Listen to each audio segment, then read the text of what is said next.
Yeah, we're back, guys.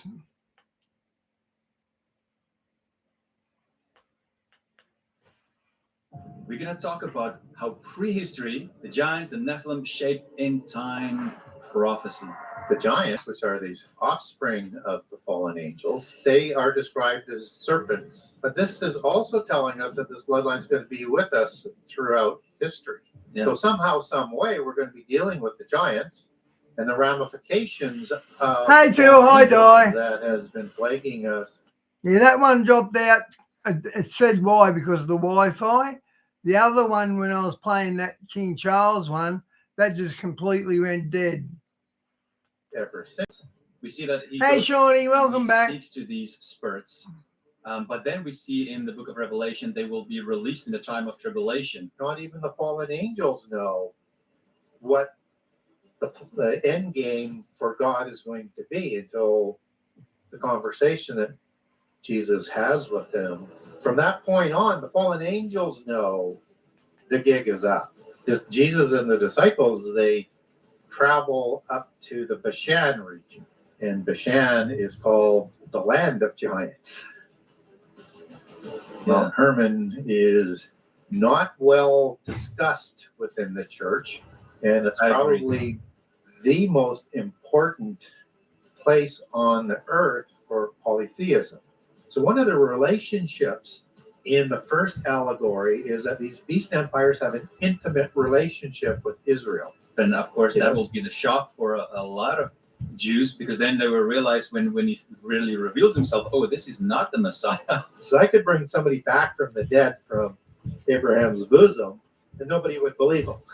And then you raise Lazarus from the dead, who was asleep, because he's human, right? And nobody obviously believed him. When we look at the chronology that Jesus provides in Matthew 24, there's a specific generation that we're not taught about in the church. The people living in the land of the covenant at that time will be permitted to begin their sacrifices again, which cannot happen while Islam is still separate from universal religion. You can see some of those things happening already, even with the Catholic Church. They just want to include all other religions already and be more open to be okay with everything. There's going to be this millennium kingdom, and then after that, the devil's going to be released, but he's going to gather the whole world again. So I think a lot of people also wonder, how is that possible after Jesus' perfect reign on earth? How could that be? We'll find out. Hey guys, welcome back to DLM Lifestyle. Today we have a very interesting video for you guys. We're going to go back. We're going to talk about how prehistory, the giants, the Nephilim, shaped end time prophecy.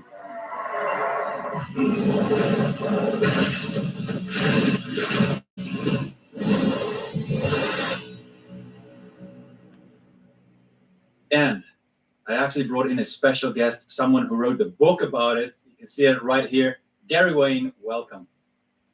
Well, thank you for inviting me back, and so happy to be here today, and so happy to talk about some of the things in book 2 versus book 1, even though they dovetail quite nicely. And I think some of the things we're going to talk about today, particularly for Christians, and particularly that book 2 is directed directly at Christians and goes deeper into the Bible than I think any other book that's out there. It is totally unique, and it will make the Old Testament come to life, and it'll make end time prophecy seem straightforward. Right. And I can say he's not joking around here. I read some of the book and I talked to him a little bit. This is going to get interesting. So let's just jump right into this. But for those of you who might not know Gary Wayne, he spent 45 years researching biblical prophecy, history, and mythology, uncovering the interesting mysteries of the Bible. He also spent a lot of time with the Gnostic scriptures, the Quran, the Bhagavad Gita, and Rig Vedas, the Popol Vuh, Epic of Gilgamesh, even the Ugaritic texts and other ancient epics, and also language, etymology, and secret society publications. Now, we believe 100% what the Bible says, but it is interesting to study all of these other things as well, ancient history, and see how it connects with the Bible. Now, the 2 books that you can get, please get these books. It is super interesting. The first book is Genesis 6 Conspiracy, how secret societies and the descendants of giants plan to enslave humankind. The second book, our title for today, Genesis 6 Conspiracy Part 2, How Understanding Prehistory and Giants Help Define End Time Prophecy. Now, if you don't mind, Gary, I'm going to start it off here with a Bible verse that a lot of people maybe miss and go back to Genesis when God talked to the devil, and he said in Genesis 3, Should I give verse Mum the 15, paper? I Yeah. will put enmity between you and the Is that woman, rubbish? and between your Should offspring have and been out her the offspring. window. And he shall bruise your head, That's what you're going and to get. you for shall playing bruise everything up. his heel. Yeah. Oh, it's done all.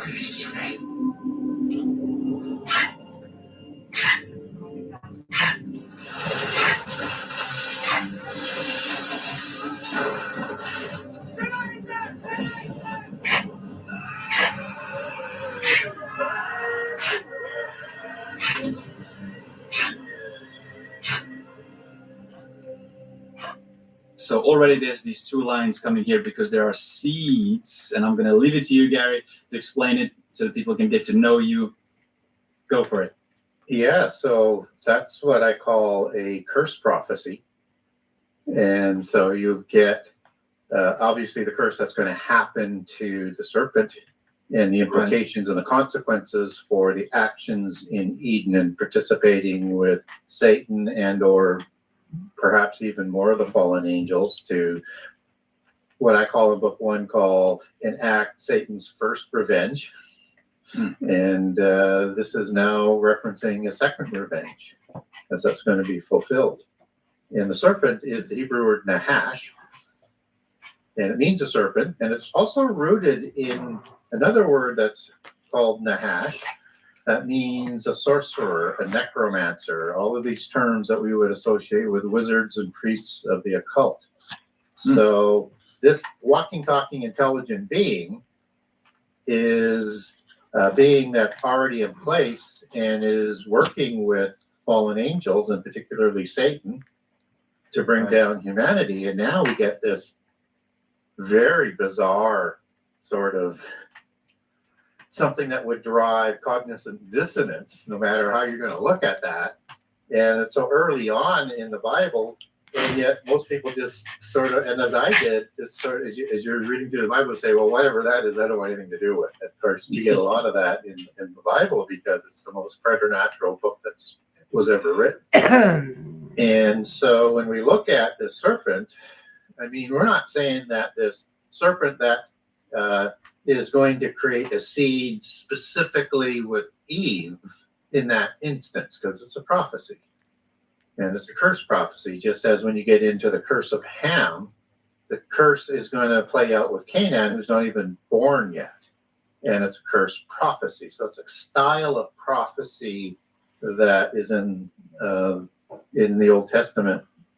And there are different styles of prophecies, but this one's really unique, and it happens so early on. It's probably the first prophecy. You could look at a few things with the introduction of Adam as prophetic, and I think it has prophetic implications, but this is a specific prophecy. So it's not saying that there's going to be seed created from this walking, talking, intelligent being that's taller than humankind. Perform at your best with Australia's best healthy meal delivery service. Did you have a childhood pet? I don't have any pets, but I've been pet sitting for my landlord. Oh, what pets has he got? Termites. Your Jen's back, 7:30 Tuesday.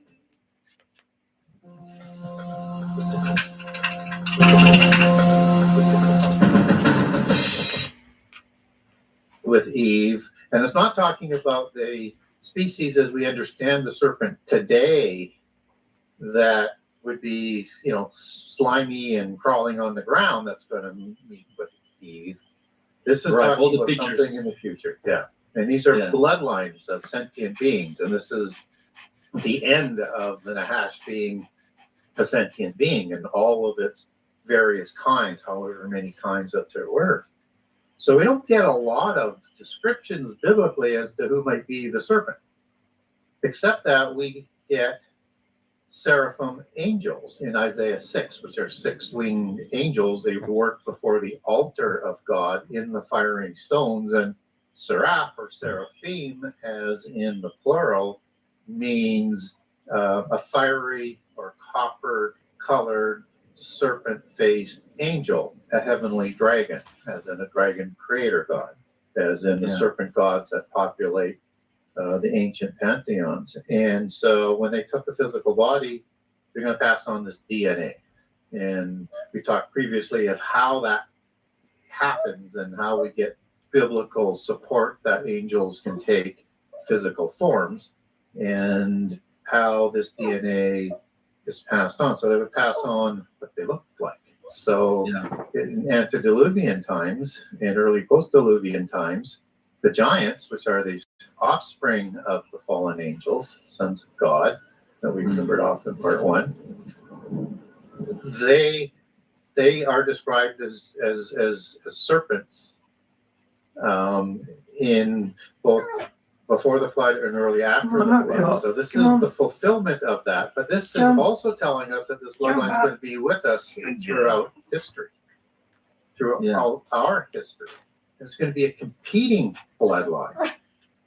And so for people who aren't sure that bloodlines are actually in the Bible, it is. And we get in Daniel 2:43 prophecy that concerns the seed line that's going to mix with humankind. And Psalms 21, 8 through 10, that is talking about this. Hey, well, it's good to see that you. is going to be removed from humankind, that their seed will be removed and their fruit will be removed from humankind in the end time, in the time of the wrath of God. So this has been with us from the beginning and to the end, and we're told about it from the beginning when it is prophesied and then fulfilled in Genesis 6. Yeah. Maybe we can read that Genesis 6 verse 4 for new Christians as well, who are like, what are you guys talking about? What is this Nephilim? Maybe we can read that to them very quick. I'll read it for them very quick here. Sure. It says, the Nephilim were on the earth in those days, and also afterward, meaning after the flood, when the sons of God, meaning angels there, came in to the daughters of man, and they bore children to them. These were the mighty men who were of old, the men of renown. Yeah, it's a very, very important passage, and these early passages set down the whole context for the history that's going to play out in the Old Testament right through to the end time. So what's really sort of shocking to people once you start to come to this realization that there's giants that are real, right, that were born, which is difficult to comprehend at first as well, particularly how we're not prepared for that understanding within the churches, even though it's giving us the context of why we're here and what's going on in this world. And that this seed line, this bloodline is going to be resolved only in the end time.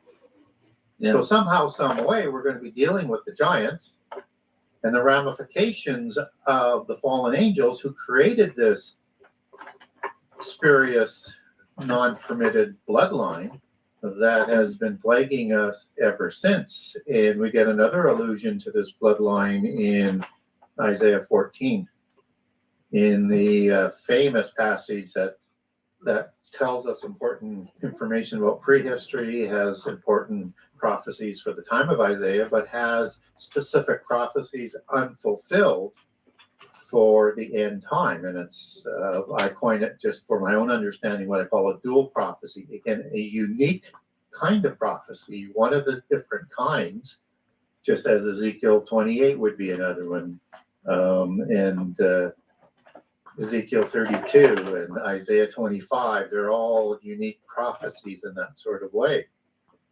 When we look at this prophecy in Isaiah 14, we have this serpent's root that's being manifested in a seraphim somehow, some way in Isaiah 14, 25 through 29, where you have the Assyrian who's going to be dealt with on the mountains of Israel in the end time.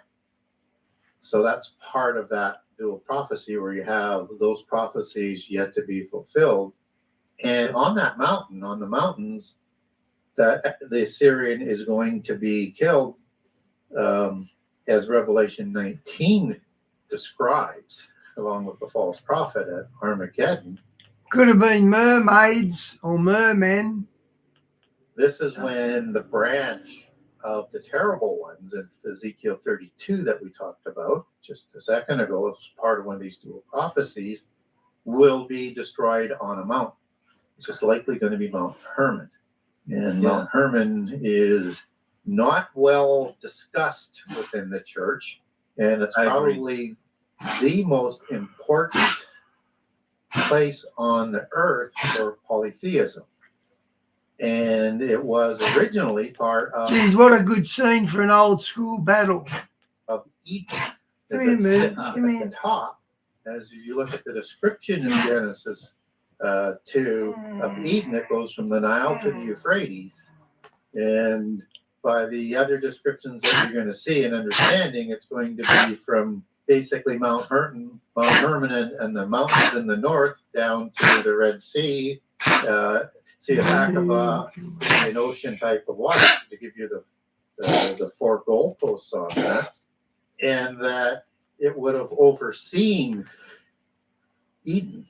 And this is their most holiest mountain in polytheism, and it's one that is talked about in the Bible. And Mount Hermon is rooted in the Hebrew word haram, and haram, Charem, Charam, and they mean curse and accursed, because this is the accursed mountain, although it was considered at one time the holy mountain. So it was like a poke in the eye to God in the mountain over Eden to take the oath of Haram anathema. Notice that word haram. Yeah. Anathema, that is going to be sworn by the fallen angels, the 200 original ones according to the book of Enoch. Not that they created the giants there, but they took the oath to carry it out to the end, no matter what the consequences. And biblically, Haram is the name that is a replacement name for that we get Hermon from, and it is alternatively called in the Bible Mount Sion, Mount Shinir, and Sirion, and in the Ugaritic texts where it talks about the Baalim and the Rephaim giants, this is Mount Saphon. So it was known by many different names, and Mount Nippur in the Sumerian version, where the council of the gods and the council or the ring lords of the giants in the Ugaritic text called the council of the Titanu were also there, which is the council of the royal giants, dynastic giants, and then above them that they report to is the council of the gods. So it is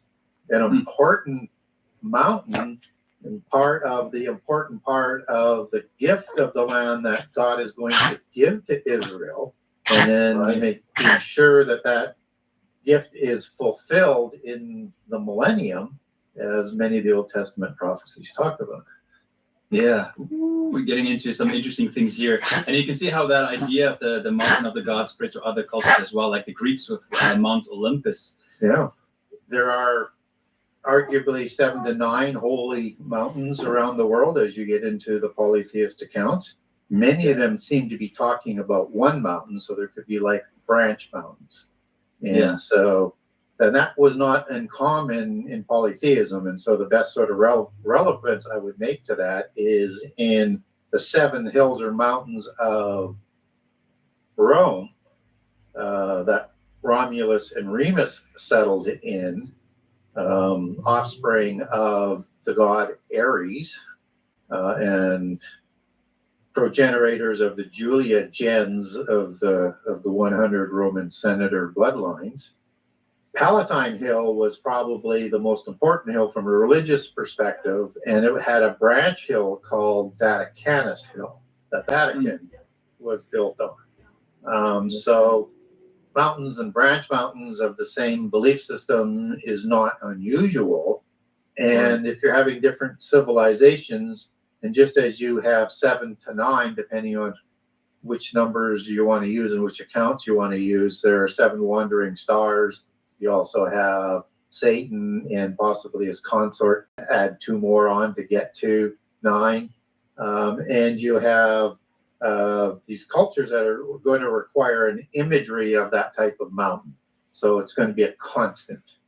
And they use those constants throughout polytheism, which is why you see pyramids, which is a replication of a holy mountain, which makes it such a holy place, and probably a technology as well, as we learn more about some of these things. And you see these constants in building styles. You see these constants in the religion, just different vernacular names for the gods. You see the constant in the accounting of prehistory, accounting of the flood. Everything is similar. So we're talking about one great civilization that may have sections or sects to it, and ruled over by different gods within the pantheon as part of their allotment, just as Deuteronomy 32 talks about this allotment of the 70. I never thought about that, Diane, but they will need scientists to do that, won't they? Nations that are numbered in Exodus 1:5 by the sons of Jacob or Israel, and the 70 patriarchs that are listed in the table of nations in First Chronicles and Genesis 10. I'm jumping the gun here a little bit, but maybe we can just, while we're discussing the mountain and the importance of it, and as we look at throughout the generations, that there were these gods, Nephilim, that claimed to be the kings, and they ruled over it. We see throughout history, every time there were kings, important kings, that they claimed to be gods, even in the time of Jesus. So there's an important message here of why Jesus asked that question to Peter as well. But who do you say I am? And he said, well, you are the Son of God. But Gary, maybe you can explain a little bit just the context here for people to understand where they were and why he asked this question. Yeah, and we talked about how important Mount Hermon is. And Jesus and the disciples travel to the Bashan region, which is the area below Mount Hermon. And Bashan is called the land of giants in the Bible. Rapha is the Hebrew word there. And so, like Edrei and Ashtaroth were the capitals of King Og's 60 Pentapolis city-states that were in the Bashan. 60 city-states. Wow, that's a lot of states. I didn't know it was that big back in the day. And region, and there's other nations in there as well. But this area that Jesus and the disciples traveled to is Mount Hermon. So why travel there? It's like, that's a long ways to go from the Galilee or from Jerusalem. But they did it. And it's Jesus announces with Peter that he's going to build his church on that rock. And Peter has his name changed, meaning rock, right? That he's going to be the rock of the church, just as Jesus is the supernatural rock to the church. Right. And they're going to the place where the council of the gods that we just talked about centered at, in the council of the Ditanu, as the Ugaritic text calls this assembly of the royals that was there at Mount Sappho. 533 AD, welcome to the channel. And so they're announcing, Jesus is announcing to the gods who rule this earth, as Psalms 82 talks about the council of the gods, that Satan sits above to counterfeit the imagery in Isaiah 14 that we also talked about of God's throne in heaven. Because everything polytheism does is counterfeit or copy. And so this is the location that would represent where Baal ruled from. Baal and the Baalim gods that rule in this council in the Bible. And that Baal would go back and forth between earth and heaven every day through the gateway to Hades, or the cave that's located at the bottom of Mount Hermon. No, he's not talking about that age yet about Freemason. He's not talking about that. He's mentioning back in Christ's day. To Hades, and it's a worldwide known shrine even to this day, and the Pan Temple was located there as well, which is right beside that cave. And so Jesus is announcing to the ruling council of the gods that has rights over this earth, just as not that long ago, in the time of Jesus, Satan showed Jesus all the different empires of the earth and offered it to him because he had legal right to at that point in time. Yeah. And Jesus was in a very weakened sort of state as he was fasting for 40 days in the wilderness.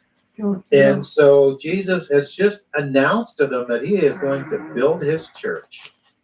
And with the starting of building that church, and with what the angels do not know at this point in time, because they're going to have him crucified, the princes, the archons, are going to have Jesus crucified.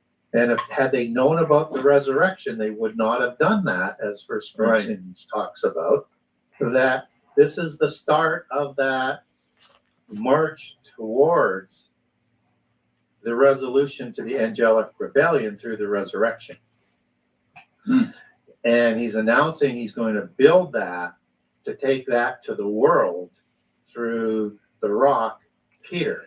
And he's going to build a church upon that. So this is an extraordinary event, probably the most important event in humankind's history. And something big is going to be following. It's going to be the crucifixion and the resurrection, and the ability to give us that gift to become like the sons of God.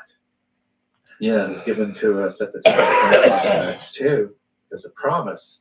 Even though we have human fathers to be raised up like angels in the future time through the resurrection process. There's several resurrections as it's described in the New Testament and the Old Testament. And that we will be not only like angels, but we will also judge those fallen angels for the crimes they committed against us and against creation. And so this gets to be a significant event. And when you start to place that now in context with 1 Peter 3, where it's talking about Jesus after he's been crucified and his physical body has been killed, and he is could be in his spirit form, could be in his body form, we're not told, but he is in Hades or Sheol. And he goes to a place where the spirits are imprisoned. These are the fallen angels, both before and after the flood, that created the giants and did the worst things to humankind. And these are also, as are in the sides of the pit prison in Ezekiel 32, the terrible one. These are the worst of the giant, the offspring of the fallen angels. And he's speaking to them. Now, we're not told what he says to them, but within 3 days, he's going to be resurrecting. So we know it's going to have something probably to do with that. It's going to have something to do with the crimes that they did. And he's communicating with them. And my speculation is he is saying, just as I said I was building my church and announced that at Mount Hermon, I am now telling you something that you didn't know, that I'm going to resurrect on the Sunday. And when I do, your rebellion is over, because through that resurrection process, we're going to adopt humankind as my brothers and raise them up to be like angels and above angels as the inheritors of eternity. So this relationship is even being discussed in the greatest of terms in the New Testament in the time of Jesus, and we don't get any context to these events taught in the churches. You're right.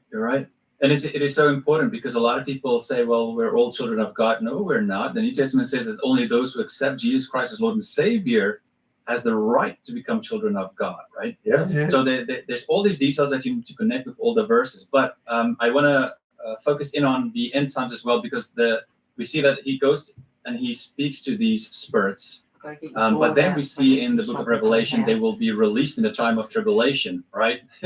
Which is, I don't want to be there at that time. But I want to go back to those same spirits to help people to understand why they are locked up in the pit. So I want to go back a little bit, because they overstepped the boundaries, right? And those are the spirits we read about in Genesis 6, verse 4. So if we can start with Genesis 6:4, move from there to explain how the fallen angels created the Nephilim. After that, the flood, that they were there as well, and then reigned over the world, If you want anything. establishing their kingdoms Minty, some for grapes. centuries.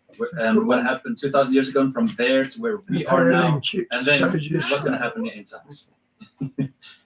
Doing Coles, Yeah, buddy. so there's a lot to cover there. Doing so we'll try Coles. and move fairly quickly. They haven't got on any, this to get the information. grapes. So Get a rock Genesis melon. 6:4, the sons of God go to the daughters of men to create Jamie, giants, babe. as the KJV says. Thank you. The Hebrew word is Nephil. Nephilim is the plural, and this means a tribe of giants. It means a giant.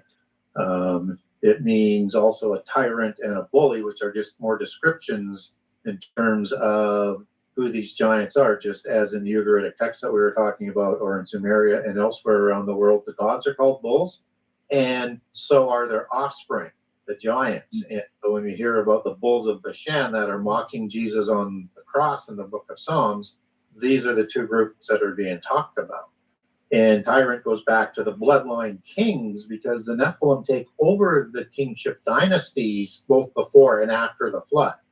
So that is the tyrant is Tyrannos, as it was known in the Greek. And these were the Gyges kings, and these were bloodlines from, in their belief system, the Olympian gods. So, from Hercules, son of Zeus, and the human female alchemy after the flood. So we need to understand that these giants were real, and they took over the dynasties and the governorship and established polytheism all around the earth before the flood, which is why the flood is brought. And the technology that they had comes from the fallen angels, and that had the capability, I think, that had the capability to destroy the world by fire, which wasn't permitted. That reserved, according to 2 Peter 3, for the end time. So God permits the flood to come, brings the flood, or orders the fallen angels to bring the flood themselves, as it's recorded in all the polytheist accounts, as part of the punishment, I think, to watch their offspring die, because God is doing an intercession and they're subservient to the God Most High, so that all the names in the book of life will have an opportunity to keep those names that were written in before creation, or have it blotted out. So it's an intercession. And then this crosses the flood. These organizations, and we talked about this in part one of the two shows, and that Nimrod is the first sort of king over the Noahites and introduces the Babel religion, which is the antediluvian religion. But he's also going to intermarry amongst these giants in Sumer.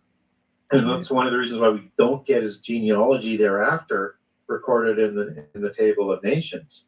And so you're going to create this hybrid race of humans and giants after the flood. And the giants after the flood, the Rephaim versus the Nephilim, which is used 25 times in the Old Testament, versus Nephilim, which is only used 3 times. And the Nephilim are antediluvian, and Rephaim tend to be more post-diluvian, although I do leave a small crack open for giants surviving the flood. But second incursion by the offspring gods, as we talked about in part 1, the Baalim Council biblically, at Mount Hermon biblically, are the ones who created the Rephaim giants. And that's the Hebrew word Rapha. And Rephaim is as the plural. Hey guys, I really hope you're enjoying.